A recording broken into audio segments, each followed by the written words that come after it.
Very good morning to all of you. आज हम अपना नया टॉपिक स्टार्ट करने जा रहे हैं और हमारा टॉपिक है रिएक्शन इंटरमीडिएट्स। ठीक है, रिएक्शन इंटरमीडिएट वो मॉलिक्यूल्स होते हैं जो रिएक्शन को इनिशिएट करते हैं, प्रोपोगेट करते हैं। मीन्स जब हमारी रिएक्शन स्टार्ट हो गई है तो उसको स्टेप बाय स्टेप प्रोसीड करने में हेल्प करते हैं। इससे पहले हमने पढ़ा था क्लीवेज ऑफ बॉन्ड, उसमें 2 टाइप्स के हमने क्लीवेज पढ़े थे, homolytic cleavage and heterolytic cleavage, समविदलन और विसंविदलन। समविदलन जब हमने पढ़ा था तो समविदलन में हमें फ्री रेडिकल्स मिले थे, और जब हमने हेट्रोलिटिक विदलन पढ़ा था, हेट्रोलिटिक क्लीवेज पढ़ा था, उसमें हमें 2 आयंस मिले थे, एक कार्बोकेटायन, एक कार्ब एनायन। ये तीनों ही हमारे रिएक्शन इंटरमीडिएट्स होते हैं।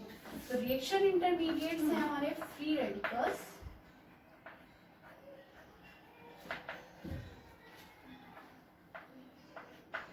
Carbocation and carbon. 3 हमारे फ्री रेडिकल्स हैं, सॉरी 3 हमारे रिएक्शन इंटरमीडिएट्स हैं। फ्री रेडिकल हमें ऑब्टेन हुआ था होमोलिटिक क्लीवेज से, और ये दोनों हमें मिले थे हेट्रोलिटिक क्लीवेज से। क्लियर?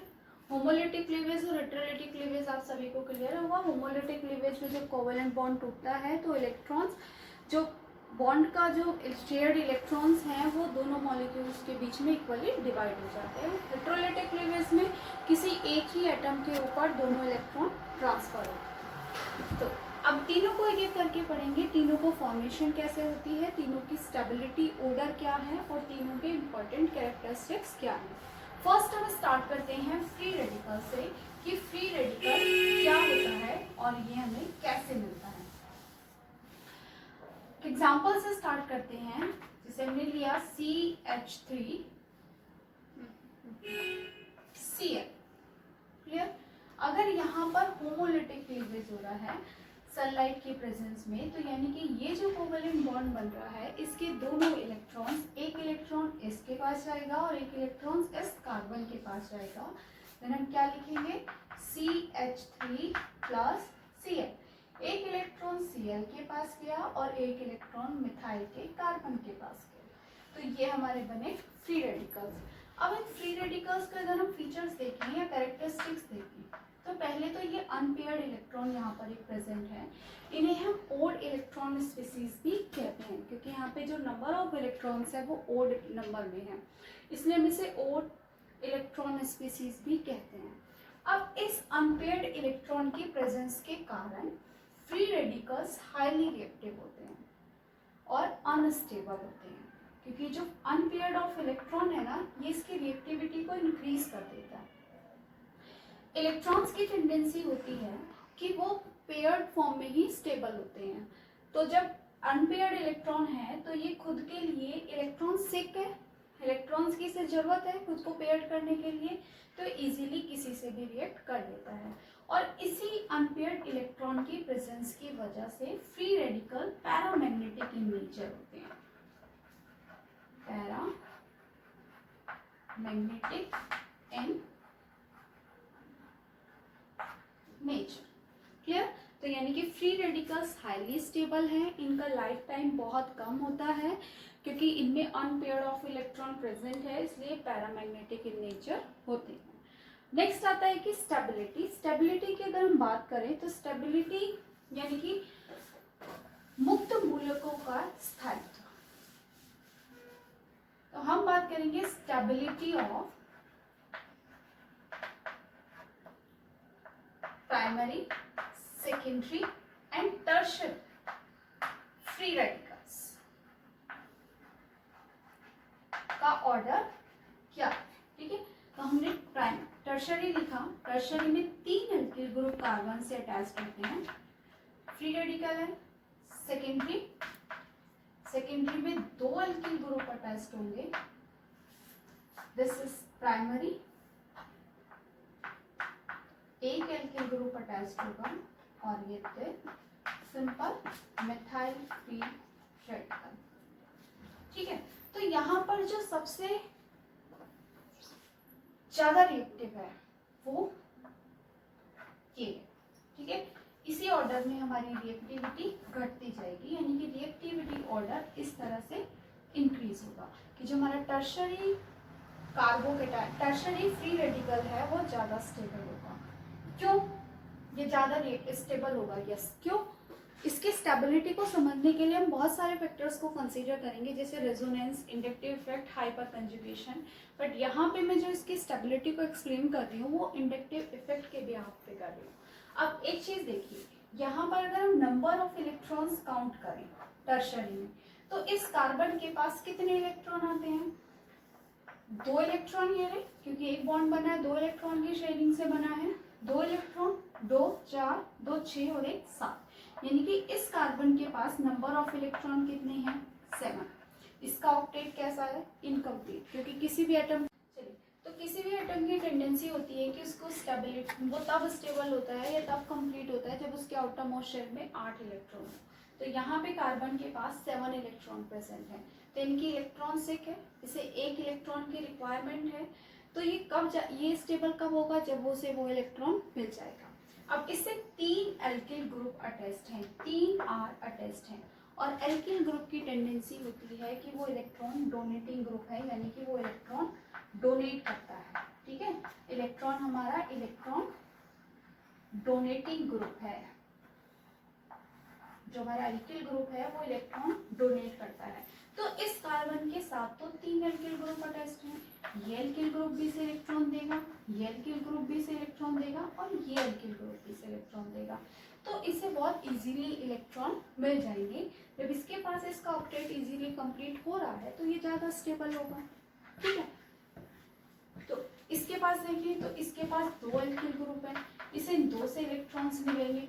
इसके और इसके मैग्नीट्यूड में कंपैरिजन करें कि किसे ज़्यादा इलेक्ट्रॉन मिलेंगे इसे, तो यानी कि जल्दी 1 इलेक्ट्रॉन लेते ही बहुत इजीली ये स्टेबल कंडीशन में आ जाएगा। फिर सेकेंडली इसके पास 1 एल्किल ग्रुप है, इसे 1 एल्किल ग्रुप से इलेक्ट्रॉन मिलेगा, तो इसकी स्टेबिलिटी इसके कंपैरिजन में कम होगी, और इसे एक भी एल्किल ग्रुप अटैच नहीं है तो इसकी स्टेबिलिटी ज़्यादा होगी। ये खुद को स्टेबल करने के लिए ट्राई करता रहेगा, यानी कि रिएक्ट करता रहेगा। नेक्स्ट, अब हम आते हैं दूसरा जो हमारा रिएक्शन इंटरमीडिएट था, दैट इज कार्बोकेटायन। अब हम बात करेंगे कार्बोकेटायन की। Second one is कार्बो। Okay, next reaction intermediate है हमारा कार्बोकेटायन। नाम से क्लियर है कि यहाँ पर कार्बन पर पॉजिटिव चार्ज प्रेजेंट होगा। एग्जाम्पल से हम स्टार्ट करते हैं। एग्जाम्पल अगर हम लें तो हमें एग्जाम्पल, अगेन हम उसी एग्जाम्पल को कंसीडर करेंगे, CH3Cl। यहाँ पर जब हेट्रोलिटिक क्लीवेज होगा तो जो ये बॉन्ड बन रहा है मिथाइल और क्लोराइड के बीच में, तो इस बॉन्ड के दोनों इलेक्ट्रॉन ज़्यादा इलेक्ट्रोनेगेटिव एलिमेंट की ओर ट्रांसफर हो जाएंगे, और ज़्यादा इलेक्ट्रोनेगेटिव एलिमेंट हमारे पास कौन है? क्लोराइड आयन, यानी कि दोनों इलेक्ट्रॉन इसके पास चले जाएंगे। तो कार्बन ने क्योंकि इलेक्ट्रॉन दिया है अपना तो उस पर पॉजिटिव चार्ज, और क्लोराइड ने इलेक्ट्रॉन दिया है तो उस पर नेगेटिव चार्ज। ये हमारा कार्बोकेटायन है जिस पर धनावेश, ये कार्बन आयन है, इसे हम आगे पढ़ेंगे।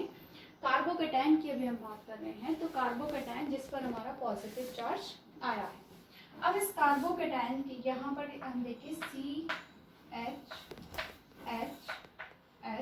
And plus. तो कार्बोकेटायन को अगर हम कंसीडर करें तो इस कार्बोकेटायन में जो कार्बन है उसके ऑक्टेट में कितने इलेक्ट्रॉन हुए? 6, 2, 2 4, तो 6, यानी कि इसके पास 6 इलेक्ट्रॉन है। ये इलेक्ट्रॉन डेफिशिएंट स्पीसीज है, इसके पास इलेक्ट्रॉन्स की कमी है। इलेक्ट्रॉन्स, इसे 2 इलेक्ट्रॉन्स और चाहिए अपना ऑक्टेट कंप्लीट करने के लिए। नेक्स्ट हम बात करते हैं दूसरी एक और चीज, जो इसकी स्ट्रक्चर होगी, इसकी स्ट्रक्चर होगी हमारी स्ट्रक्चर एंड हाइब्रिडाइजेशन। हाइब्रिडाइजेशन है ये sp2 हाइब्रिडाइज्ड कार्बन होगा, sp2 हाइब्रिडाइज्ड कार्बन, और स्ट्रक्चर इसकी होगी ट्राइगोनल।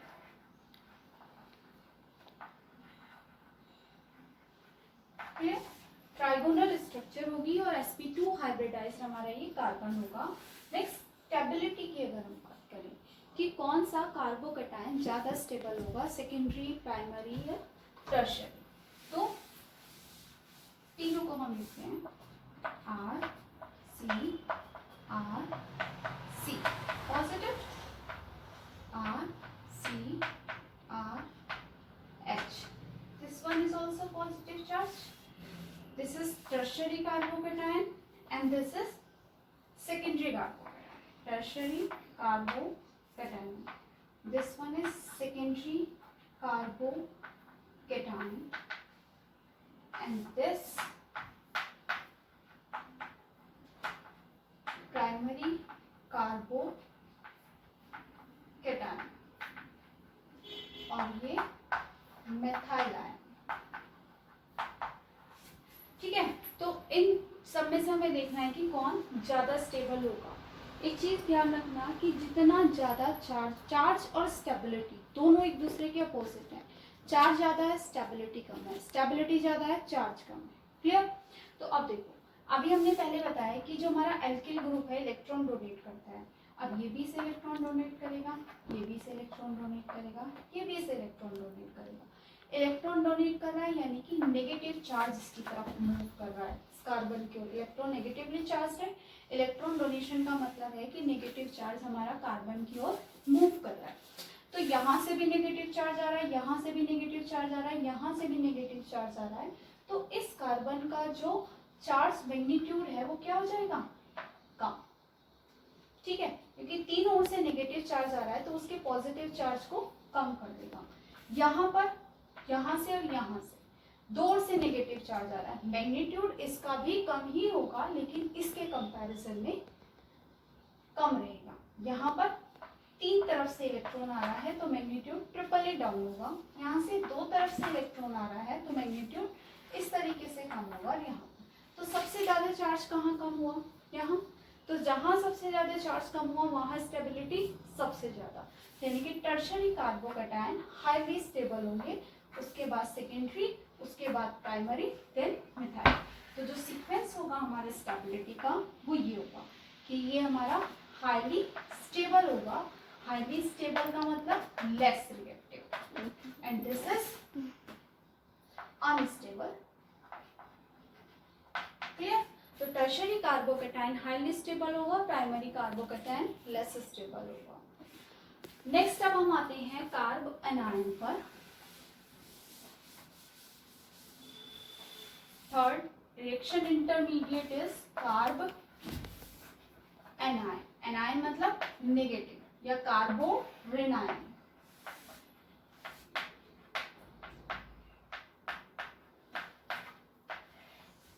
ठीक है, कार्ब एनायन या कार्बोरेनायन।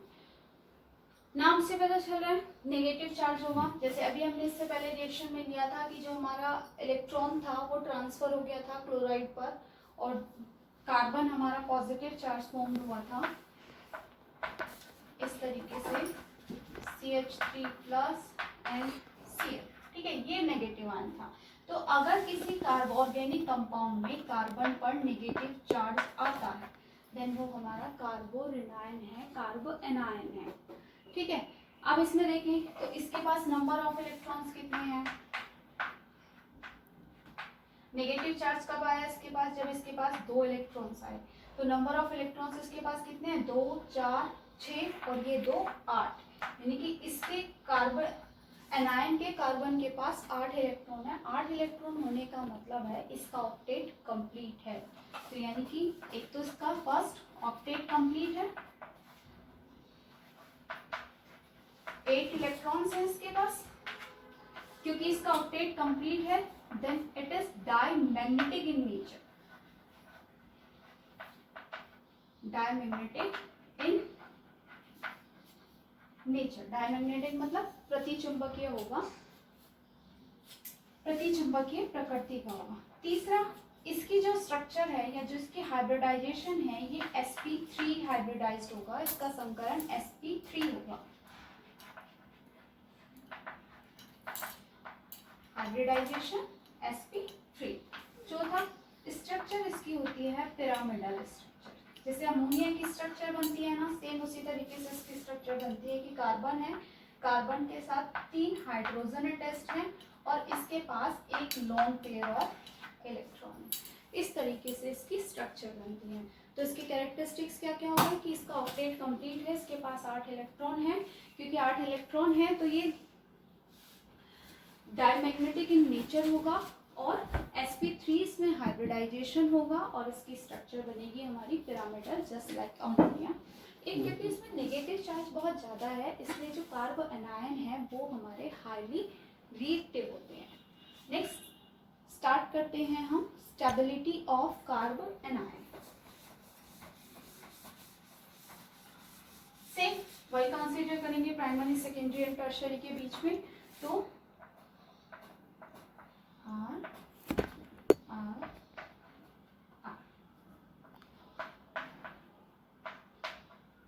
secondary and this is